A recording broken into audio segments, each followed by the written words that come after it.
Devant l'Office du tourisme de Val d'Isère, on retrouve un drôle d'engin avec un couple, Lionel. Angélique est quelque part sur la place de l'Office du tourisme. Bonjour Lionel. Bonjour. C'est quoi cet engin et qu'est-ce que vous faites? Alors je vois World Tour, ça veut dire qu'il y a un tour du monde quelque part? Tout à fait. On est parti depuis 13 mois en fait de Nancy. On habite Nancy en Lorraine.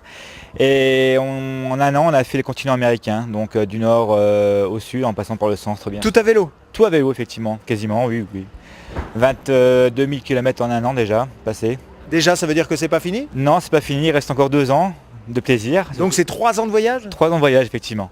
Alors racontez-moi, 3 ans de voyage, vous avez fait les États-Unis et ensuite, que va-t-il se passer? Vous êtes à Val d'Isère, d'où déjà et vous allez où? Alors c'est très simple, on arrive de Madrid là, donc depuis l'Amérique du Sud on arrive de Madrid.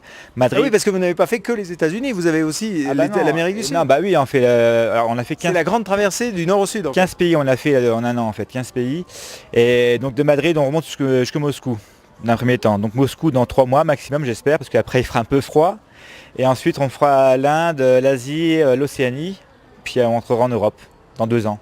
Bon, vous avez un engin absolument merveilleux. C'est quoi ce vélo? C'est un vélo qui a été spécialement adapté? Non, ça existe comme ça en commerce, c'est allemand. Et, on peut citer la marque, c'est la marque Haas. C'est un tandem semi-couché. Donc, alors c'est un tandem semi-couché, ça veut dire que vous êtes là? Ma partenaire est ici, donc elle est en position confortable. Ouais. Oui, parce que ça fait pas mal au dos quand on est comme ça. Non, c'est bien. Et elle a juste à pédaler, donc c'est déjà une bonne occupation, elle m'aide beaucoup.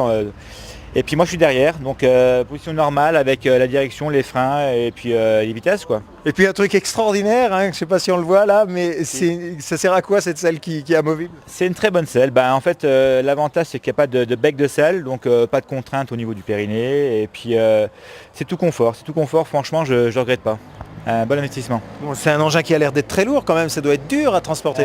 Oui, là effectivement, là tel qu'il est là, avec l'eau, les bagages, le vélo, le tout là ça fait 100 kg. Il faut les traîner, 100 kg. Mais alors vous aviez une expérience avant, une expérience de vélo pour pouvoir faire ça? Parce que 3 ans partir avec un engin de 100 kg, sachant qu'un vélo carbone pèse 6 kg, c'est quand même, il y a quand même une marche. Ouais. Effectivement. Alors, une expérience pas trop dans le voyage, mais de vélo, oui quand même. J'ai longtemps fait du VTT, mais malgré tout, c'est quand même différent, rien à voir. Vous avez fait du VTT, vous étiez là hier pour la Coupe du Monde de VTT? Non, on n'était pas encore là, non. Bon, ça c'est dommage, vous avez raté le plus beau spectacle de l'année en VTT. J'imagine, mais on n'a pas de journaux, on n'a pas de télé, on n'a rien, donc on ne savait pas. Vous vivez au gré, au fil du jour et de vos kilomètres? Vous ne savez pas par exemple d'un jour à l'autre où vous allez? Non, effectivement, on n'a pas de téléphone, on n'a même pas de montre et on a une carte, c'est tout, on n'a pas de GPS, on a une carte comme ça et puis ça suffit. D'où vient cette idée d'évasion? C'est moi, j'ai eu un jour envie de partir comme ça et elle m'a accompagné sans problème, donc depuis on voyage ensemble. Elle avait fait du vélo, Angélique? Non, c'était pas son sport à la base, non. Alors quand elle est devant comme ça à pédaler, elle dit pas de temps en temps t'aurais pu m'emmener dans une autre galère? Non, elle apprécie beaucoup et franchement c'est quelque chose qui, comment dire, elle a vraiment du courage parce que pour être devant comme elle le fait, il faut vraiment faire confiance à celui derrière. Ah oui, ça je comprends bien. Qu'est-ce que vous transportez dans vos sacs? Là c'est les vêtements, donc le sien, le mien. Ici c'est la nourriture, le sucré et le salé. Le boudin noir, donc c'est les duvets, oreillers. Et à l'arrière il y a la tente, le réchaud, les matelas de sol. Et puis des pneus de rechange. J'en déduis que vous voyagez au moindre coût? Oui, effectivement, on a un petit budget à respecter et puis voilà quoi, il faut tenir. Parce qu'il faut vivre 3 ans quand même. Il faut vivre 3 ans, effectivement, des économies qu'on a fait avant tout simplement. Vous dépensez sans indiscrétion combien pour ces 3 années de voyage? Alors c'est facile, c'est 40 € par jour de budget. Et on l'a tenu pendant un an, donc il n'y a pas de raison que ça ne tienne pas encore. Bon alors, vous partez en Suisse là aujourd'hui? Pas aujourd'hui, non. Dans 2 jours on y sera à la frontière et après direction Liechtenstein et puis l'Allemagne et tout ça. Mais ouais, avec plaisir, la Suisse, on va découvrir des pays qu'on ne connaît pas encore. Pourtant ils sont proches de chez nous mais on ne les connaît pas. Ouais. Et justement vous avez découvert des panoramas formidables, exceptionnels, qu'on ne voit pas nécessairement en voiture? Ah ouais, non mais c'est vrai qu'en vélo c'est une vitesse qui est vraiment adéquate pour découvrir tranquillement et puis vraiment apprécier le paysage, c'est vrai. Et là on remonte de Saint-Raphaël pour aller en Suisse en passant par les Alpes, c'est magnifique. Bon, c'est un beau périple, c'est extraordinaire. Vous allez vous arrêter où? Quand? Et quand? Ce soir? Non, à la fin de votre périple? On rentrera à Nancy, bien sûr. Ah oui, retour Nancy, vous faites Nancy.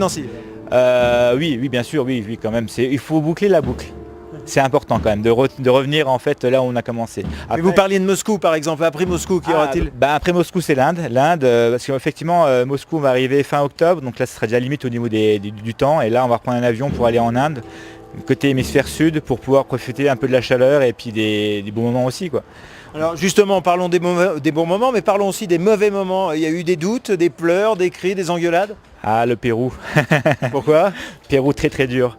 Très dur par rapport aux conditions climatiques, effectivement, et puis aussi aux routes, il n'y a pas d'asphalte, c'est des gravillons, puis on monte avec plus de 4000. 8 cols à plus de 4000, c'est très dur. Puis le manque d'oxygène, hein, c'est dur. Hein. Ouais. En moyenne, vous faites combien de kilomètres par jour? Alors c'est facile, en un an on a fait 56 km toujours confondus, et jour roulé ça fait 84 à peu près. Bon, les coureurs du Tour de France, pour vous c'est de la rigolade alors? Oh, je dirais pas jusque là quand même, non, mais bon c'est différent. Nous c'est le plaisir avant tout, et on se met pas dans le rouge, hein, c'est vraiment, bon, à part dans le col Guiseran bien sûr.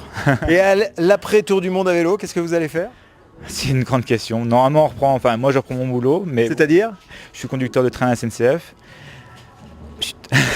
Mais bon, on verra bien. Non, tout est ouvert après, on ne sait pas. C'est très compliqué, il reste encore 2 ans, j'ai pas envie d'y penser. Vous n'avez peut-être plus envie aussi d'avoir les contraintes de la vie moderne, d'après ce que j'ai compris? Bah, pour l'instant, non, c'est sûr, mais bon, après, il faudra bien s'y plier, c'est sûr. Hein.